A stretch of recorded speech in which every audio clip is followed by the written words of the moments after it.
കള്ളത്തരമാറ്റിലാണെങ്കിൽ നാളെ ജലജയാണെങ്കിൽ നന്ദുവിൻ്റെ വീട്ടിൽ പോയിട്ട് വിവാഹം ആലോചിച്ചു നവീനെന്ന് ആരുടെ അടുത്ത്?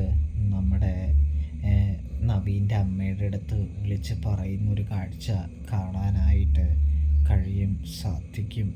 ഇതേ സമയം നവീൻ്റെ അമ്മയാണെങ്കിൽ കലിതുള്ളി നന്ദുവിൻ്റെ വീട്ടിലേക്ക് പോവുകയാണ് എന്ന് കാണാൻ സാധിക്കും.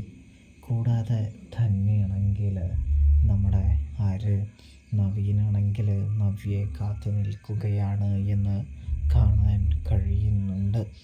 കൂടാതെ നമ്മുടെ ആദർശ് പറയുന്നുണ്ട്, വീണ്ടും അതിൽ നിന്നും കൃത്യമായ മെസ്സേജും കാര്യങ്ങളൊക്കെയാണ് വന്നിരിക്കുന്നത്.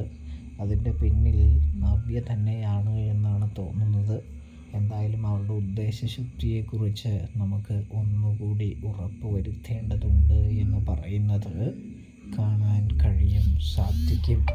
ഇതേ സമയമാണെങ്കിൽ ആദർശേട്ടൻ ഇനി ചിന്തിക്കുകയൊന്നും വേണ്ട, ചേച്ചി തന്നെയാണ് എന്തായാലും ഇതിൻ്റെ പിന്നിലെന്ന് നയന പറയുമ്പോൾ എങ്കിൽ പിന്നെ തീർച്ചയായിട്ടും അവളുടെ കള്ളത്തരം പൊളിക്കണമെന്ന് പറയുന്നത് കാണാൻ സാധിക്കും. പ്രേക്ഷകരെ, പ്രിയ കൂട്ടുകാരെ, അപ്പോൾ സബ്സ്ക്രൈബ് ചെയ്യാൻ മറക്കല്ലേ.